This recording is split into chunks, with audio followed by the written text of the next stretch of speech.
Right. I saw Obama on TV and said, oh, I'm voting for this nigga. I remember the day I voted for Obama. I voted in Ohio, and my vote matters in Ohio. Ohio is a battleground state, but when I pulled up to the polls, all the soldiers were in line. There were so many black people in that goddamn line, I didn't even know it was the polls. I thought it was a check cashing place.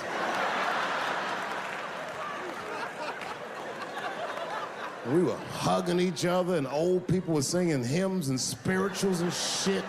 It was like the OJ verdict times 10 or some shit. I've never seen black people that happy. 8 years later, I'm pulling up to the polls again. This time, I'm driving a brand new Porsche because the Obama years were very good to me.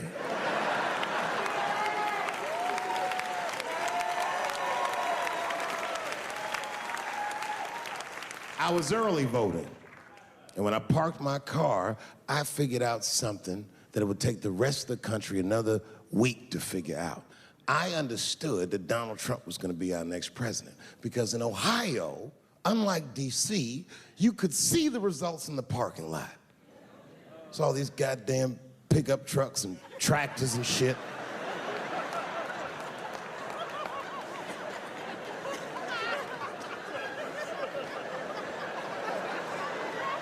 And then I walked up and I saw a long, long line of dusty white people.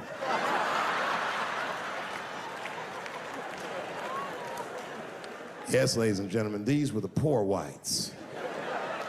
And I must tell you, I've never had a problem with white people ever in my life. But full disclosure, the poor whites are my least favorites. We've gotten a lot of trouble out of them. And I've never seen so many of them up close. I looked them right in their coal-smeared faces. And to my surprise, you know what I didn't see? I didn't see one deplorable face in that group. I saw some angry faces and some determined faces, but they felt like decent folk. No, they did. In fact, I'm not even lying, and I didn't sound fucked up, but I felt sorry for them. I know the game now. I know that rich white people call poor white people trash. And the only reason I know that is because I made so much money last year, the rich whites told me they say it at a cocktail party.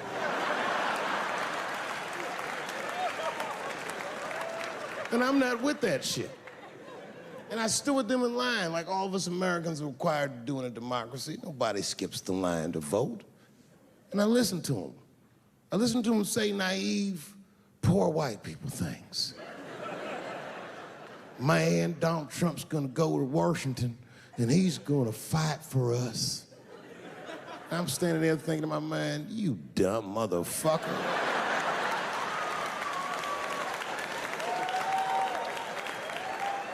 You are poor.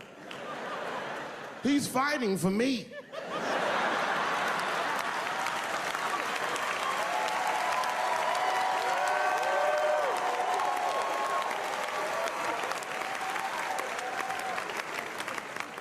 And they all looked at me. They could tell who I was voting for just as easily as I could tell who they were voting for. But do you guys know what we all had in common? Not one of us, not a single one of us, looked like we felt good about what we had to do in that booth. We were just doing our goddamn duty. Yes, I voted for Hillary Clinton. Of course I did. I voted for her because I liked what she said vastly better than I liked what he said. But to be honest with you, at that point, that shit was like watching Darth Vader do the I Have a Dream speech. That bitch is mean as hell. She'd already Karate Kid swept Bernie Sanders' legs from underneath him. Boy, it was hard voting for that shit. But it was the lesser of the evils. I know you were a Clinton supporter, Miss I. I'm sorry to say like that. It didn't feel bad voting for her, but it didn't feel as good as it should have. She was gonna be our first woman president. They were gonna make coins out of this bitch.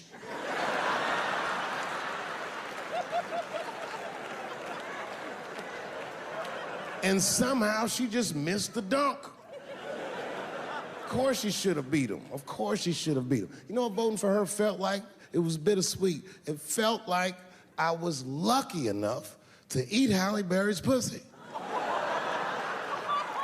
And whilst I was doing so, she fucking farted in my face, man.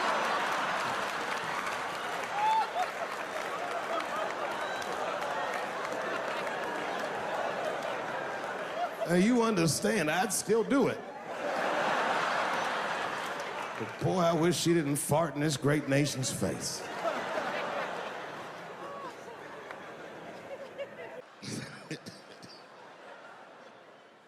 Some scary shit.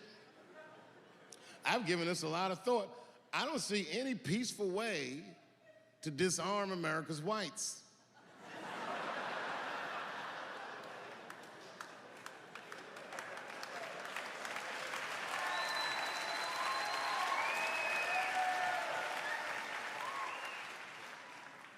There's only one thing that's gonna save this country from itself. Same thing that always saves this country from itself. And that is African Americans. Right. And I know the question that a lot of y'all have in your minds is, should we do it? Yeah, fuck yeah, we should do it. Listen, no matter what they say or how they make you feel, remember, this is your country too. It is incumbent upon us to save our country.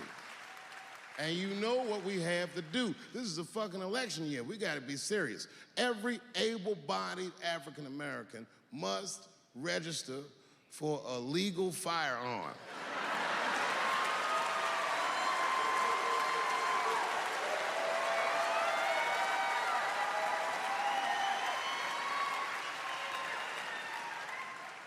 That's the only way they'll change the law.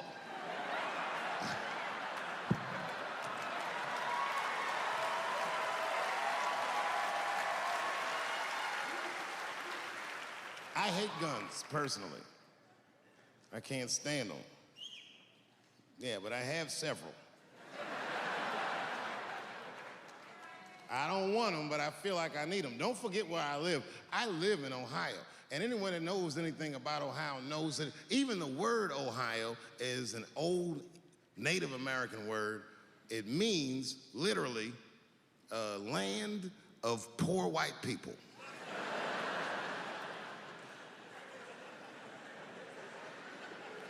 And I don't know what's going on down here, but in my experience, poor white people love, and I mean they fucking love, heroin. They can't seem to get enough of it. I didn't even know what I was looking at first. I was just driving like, why are all these white people so sleepy out here? These things.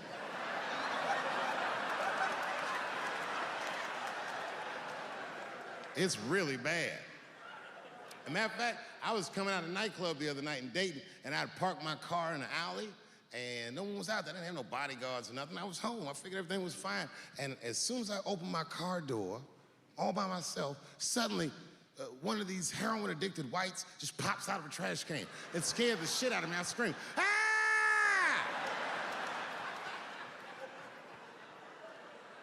And then I realized it was a woman. She was fucked up. She said, hey man, relax, okay? I'm sick, all right? I need some drugs, man. Please, I'll suck your dick for $5, man. I was like, ugh. 2.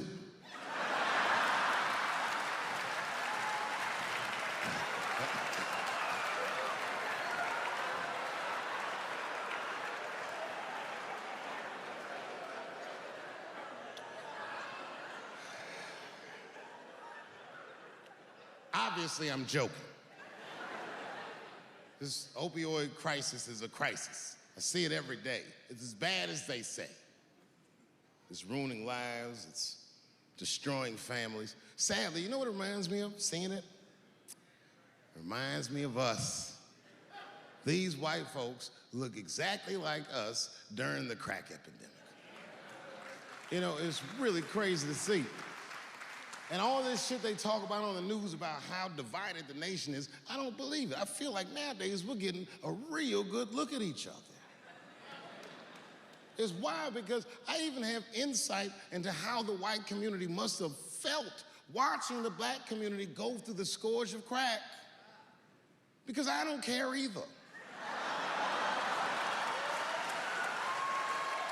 Hang in there, whites. Just say no. What's so hard about that?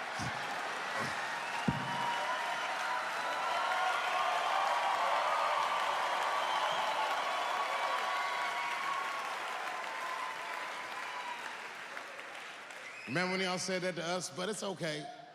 There's no grudges. Now you finally got it right. Once it started happening to your kids, you realize it's a health crisis. These people are sick. They are not criminals. They are sick.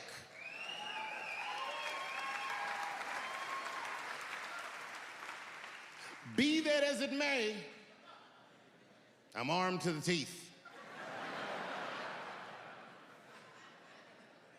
First gun I bought was a 12-gauge shotgun.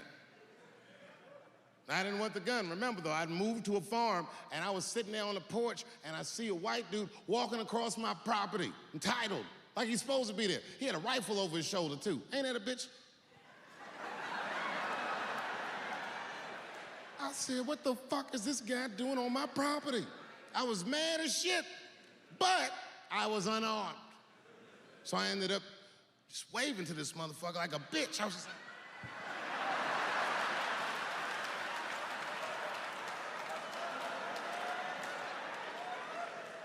and as soon as he got far enough away, I ran to my car and sped to Kmart. This is in a rural white area. And remember, I was nervous because a guy was on my property, I'm black, and I was sweaty. You know what I mean? And I ran to the gun counter, black and sweaty, sweating and black, and I looked up at the nigga, I was like, I look like a slave or something. I said, I need a gun immediately, like that. Just like that. The guy didn't answer, no questions. He just grabbed a 12-gauge shotgun, handed it to me. I'd never even held a gun before. I'm not a dummy. I'm like, well, I need some bullets too. And the guy reached under the counter, put 2 box of shells on the counter. He said, all right, buddy, which box do you want? And I didn't know. One box had a picture of some ducks on it. The other box had a picture of some deer. I said, well, what's that box with them ducks? He said, oh, that there's birdshot. And then he goes just like this, I'm not exaggerating, he goes, that won't kill a man.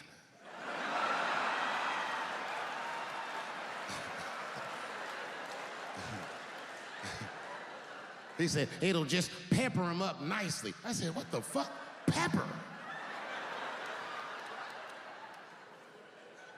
You know what it means to pepper a motherfucker up? It means that when the shell explodes, hot BBs will shoot out of the barrel of the gun, not killing a motherfucker, but penetrating their skin and shallow flesh. Boy, that's gotta hurt. Hot BBs? Ha ha! Remember when Dick Cheney shot a motherfucker in the face and he lived? That was birdshot. I said, well, what's that box with the deer on it? He goes, oh, that there's buckshot. That'll put a hole in the goddamn truck if you wanted to. So which box do you want?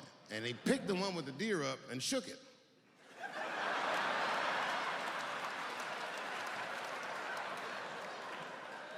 I thought he was trying to trick me. I was like, do you have a box with a picture of a white dude trespassing on it? Because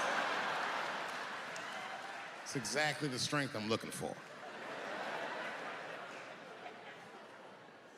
But I didn't know that if you're defending your home with a shotgun, the formula dictates that you're supposed to buy both boxes. This was not a formula that I was familiar with.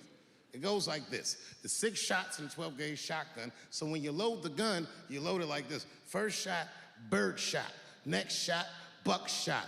Bird shot, and then after that, gun's Jamaican. Buckshot, buckshot, buckshot.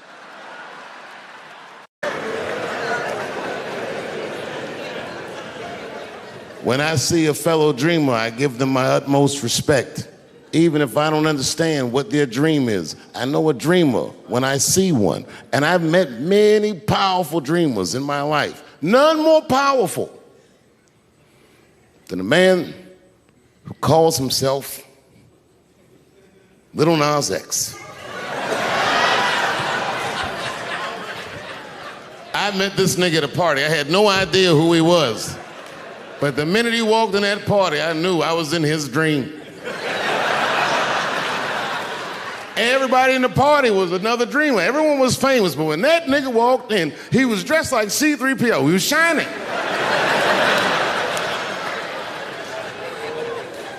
And everyone was like, oh my God, there he is. That's one I was like, oh. I didn't know who he was. And for some reason, out of all them dreamers, he walked right up to me. And he said, I tried to get you in my video. I didn't know what the fuck he was talking about. I said, what? I said, what? What video?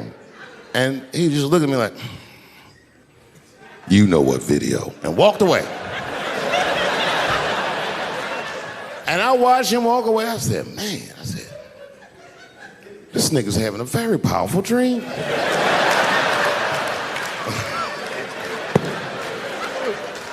You know what it reminded me of?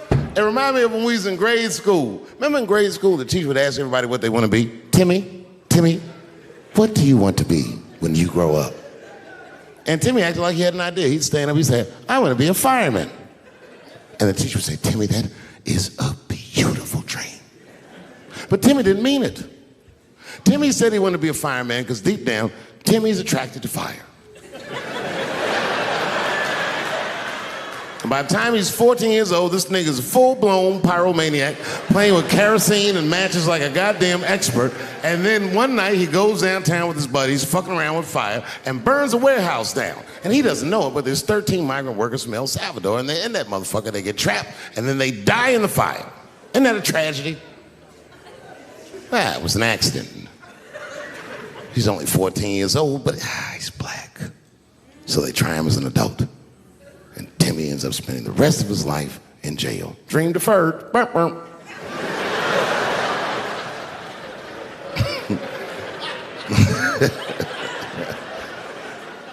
What about you, Billy? Billy, what do you want to be when you grow up? And Billy stands up and he says, I want to be president of the United States. And the teacher says, oh my God, Billy, that is a wonderful dream. And Billy means that shit. Billy does everything right. That motherfucker gets his grades up. He joins student government. He even does extracurricular activities like show choir just to make his resume look good. He's on track to be president, but junior year he wipes. When he's 16, he gets his girlfriend pregnant and has to drop out of high school to make ends meet. But lucky for him, the local Walmart's hiring.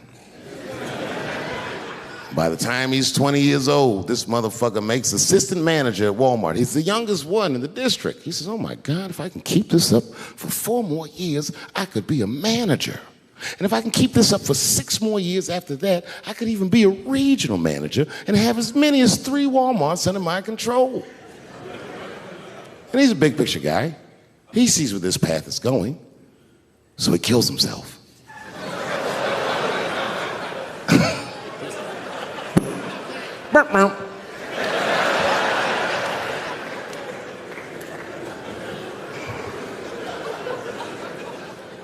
Well, what about you? What do you want to be when you grow up? I don't want to say, because I don't want the other kids to laugh at me. Who cares if they laugh? Your dream is yours. Own your dream so they can come true. Say it loud and proud. What do you want to be when you grow up? Little Nas X. And that nigga stood up in front of the whole class. I want to be the gayest nigga that ever lived. I want to do a music video and slide down a stripper pole all the way to the depths of hell and suck the devil's dick at 10 o'clock on BET while all the kids are awake and can see me. Shockingly, that was the only dream that worked out.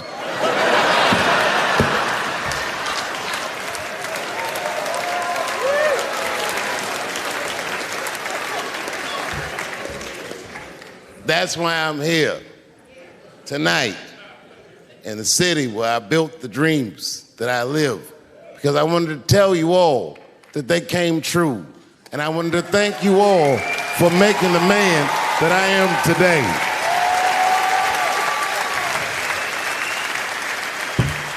Yes, I am living a very powerful dream. Every time I come to this city and I stand in front of you, I realize that, my God, man, this is not my dream at all. It's yours. And I am honored to be in it. Thank you very much, Washington, D.C. I'll see you next time.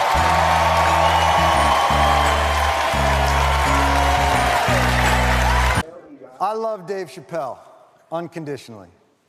I met Dave in the 90s, the early 90s, 17-year-old kid, coming into New York City, just out of high school, cutting his teeth on what were some of the toughest comedy rooms in the country, and he was shockingly formed at 17 years old. And you would, old, grizzled comedy veterans from there, you would think we would have nothing but anger at this young prodigy, this young Mozart. And yet you loved him because of the kindness of his spirit. And even back then, I knew how hilarious he was and how insightful he was. I remember we worked together in the 2000s. We were both at Comedy Central. I was at The Daily Show. Dave was at Chappelle's show. And Chappelle's show was this rocket ship that he had created. And it became this cultural phenomenon. And Comedy Central would do anything to keep it going. And they offered Dave $50 million to just give them one more, just give us one more. But Dave at that moment was conflicted because of the difficulty of how the show was to do, because he wondered about its impact on the audience that he meant it for, and he walked away. And it was that moment that I remember thinking, Comedy Central has $50 million?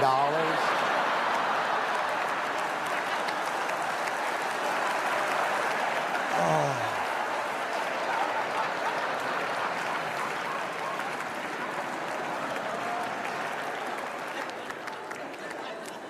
These motherfuckers won't even let us have snacks at The Daily Show. They have $50 million.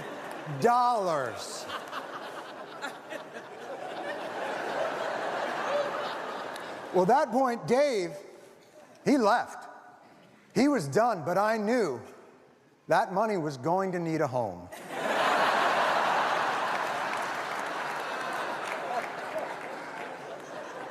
Dave, I want you to know tonight that I raised that money like it was my own.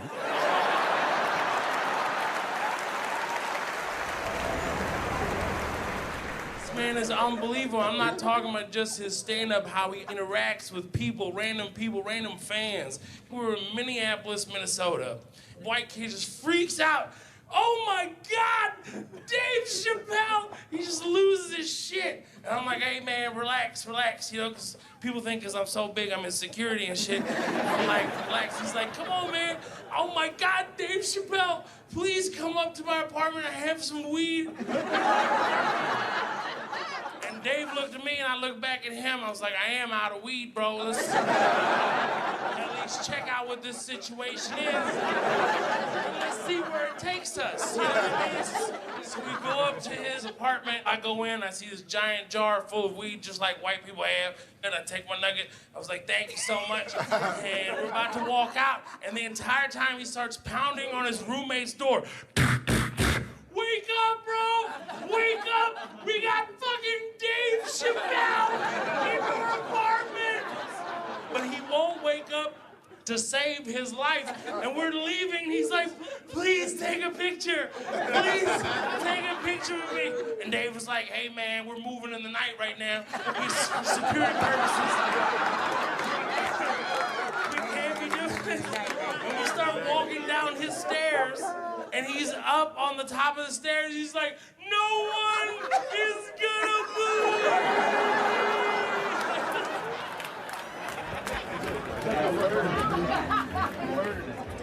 Shout out to Washington, D.C.'s mayor, Muriel Bowser. I gotta tell you, you're a very special person to me. We're only a year apart, and you run our city wonderfully. I walked into my old high school. Man, Muriel arranged a $150 million renovation to the Duke Ellington School of the Arts. I was so jealous of the students there.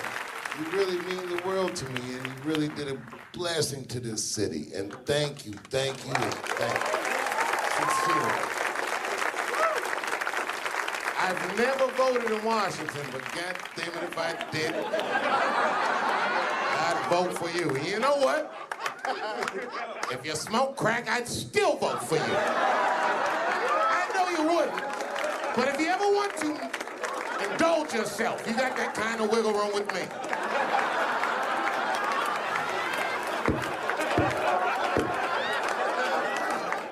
People always say to me, man, Chappelle Show looked like a blast. Was it fun? It wasn't. It wasn't fun at all. It was hard. We have to stay awake for 48 hours at a time just to keep up with the schedule. We were bombed out completely. We were worked up. We both have erectile dysfunction.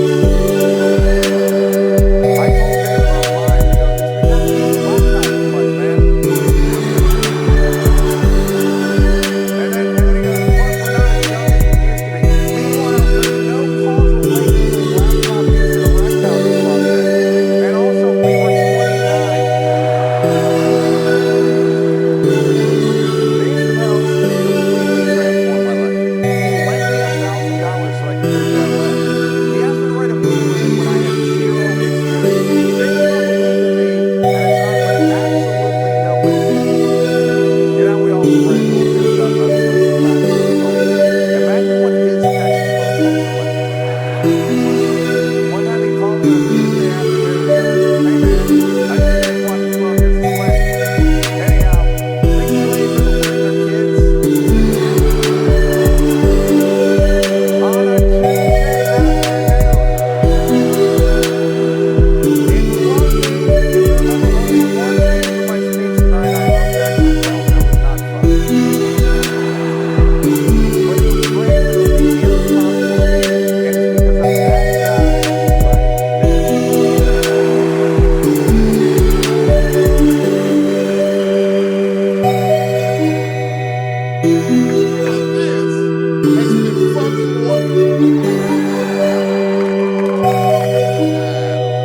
I'm just saying, man, I don't even want this night to end. I promise you,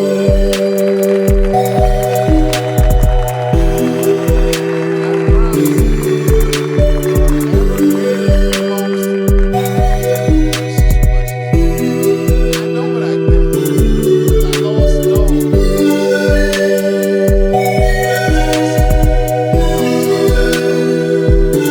a quick time.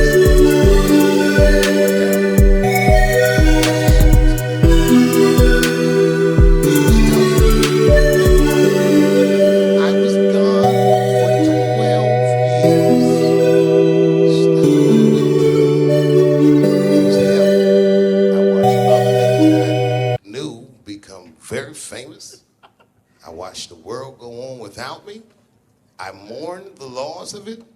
And after a while, I didn't care. Coming back was terrifying. I understand what I am. I really do, more than anybody. Like when they write about me in history, I'll be dead reading it like, yeah, I knew they'd say that. They say that a person can't dream of a face they've never seen. Can't believe that's true, but it's probably true. Boy, I got a long bank of faces. 32 years, I could close my eyes, I could think of any night. There's so many faces. Every night, most nights, they're all looking up, smiling. You have no idea what the world looks like from there. All different races, all different colors, all different kind of beliefs, just looking at me, smiling for 32 years, night after night.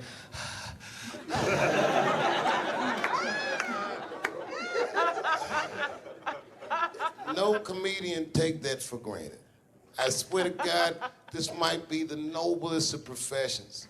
Robin Williams had a bar that I loved. He said comedy is the only job you can have where you can use everything you know. And that's true. You can use more than you know. You can use what you think. Use it. Don't be afraid. Don't let these bitch-ass niggas button your lip. Say it anyway. If you're at home watching, not knowing what to make of this because you haven't checked Twitter yet to see how you feel, you can... No.